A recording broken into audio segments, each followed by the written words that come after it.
Le partenariat stratégique global sino-français a continué de s'approfondir et de jouer un rôle pionnier important dans les relations sino-occidentales. Cela s'est traduit notamment dans 4 domaines phares. 一是政治互信达到新高度，一年来。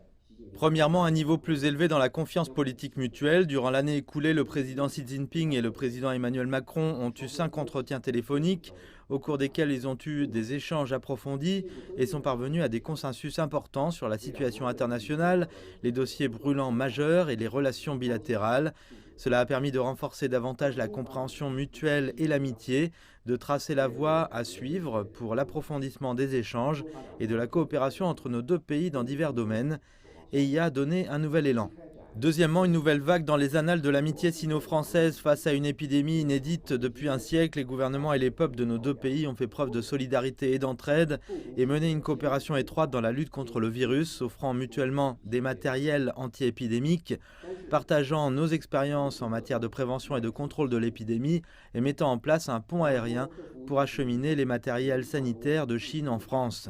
Ainsi, nous avons inscrit ensemble un nouveau chapitre magnifique dans l'amitié sino-française, prouvant que c'est en restant unis que nous vaincrons. Troisièmement, de nouvelles avancées dans la coopération concrète. Nos deux pays ont surmonté les impacts de l'épidémie et redoublé d'efforts pour fluidifier les canaux de transport de matériel, faciliter la mobilité humaine nécessaire à la reprise des activités économiques et maintenir la stabilité des chaînes industrielles et d'approvisionnement. Le dialogue économique et financier de haut niveau sino-français a abouti à 42 résultats de coopération concrète. Notre coopération dans les domaines du nucléaire civil, de l'aéronautique, l'aérospatial et l'agroalimentaire a progressé à un pas assuré. Les entreprises françaises ont participé activement à la 3e édition de l'Expo d'importation de Shanghai et obtenu des résultats riches et abondants. Quatrièmement, de nouveaux résultats dans la coopération multilatérale. La Chine et la France ont maintenu une communication et une coordination étroite sur la coopération internationale contre la Covid-19, la réforme de la gouvernance mondiale, le changement climatique et la conservation de la biodiversité dans les enceintes multilatérales telles que les Nations Unies, l'OMS et le G20.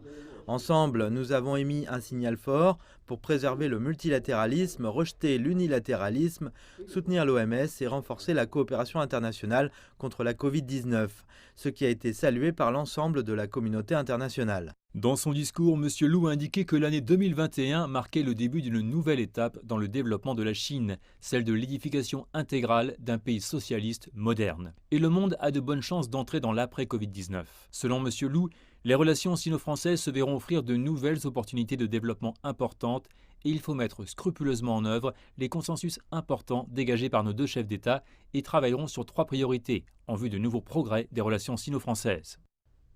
Premièrement, maintenir l'intensité des échanges en surmontant les impacts de la Covid-19. Nous ferons en sorte, par des moyens souples et diversifiés, que les deux chefs d'État et les différents niveaux de nos deux pays maintiennent une communication et un dialogue suivi et étroit. Nous travaillerons aussi à faciliter la mobilité des personnes entre nos deux pays, tout en assurant la sécurité de la santé publique.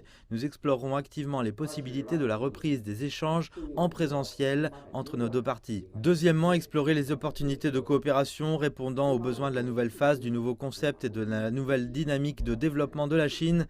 Nous allons renforcer la synergie entre le 14e plan quinquennal de la Chine d'une part et le plan de relance économique ainsi que la stratégie de développement français de l'autre. Promouvoir activement la mise à exécution de grands projets stratégiques et emblématiques et créer de nouveaux pôles de croissance pour la coopération. Dans la perspective de l'année du tourisme culturel sino-français en 2021, des JO d'hiver 2022 à Beijing et des JO d'été 2024 à Paris, nous saisirons les opportunités pour relancer progressivement les échanges et la coopération entre nos deux pays dans la culture, le tourisme, le sport, entre les collectivités locales et dans d'autres domaines. Troisièmement, faire preuve de sens de responsabilité à la hauteur des grands pays. Nous avons à valoriser le rôle d'orientation des relations sino-françaises pour favoriser l'évolution du monde multipolaire et faire en sorte que les relations Chine-UE poursuivent un élan de développement sain et stable en surmontant les perturbations. Une série de réunions importantes sur la gouvernance mondiale de l'environnement auront lieu l'année prochaine. Nous travaillerons à approfondir la coopération sino-française dans le domaine du changement climatique et de la conservation de la biodiversité et à favoriser la réforme du système de gouvernance mondiale pour insuffler des énergies positives dans ce monde plein d'incertitudes.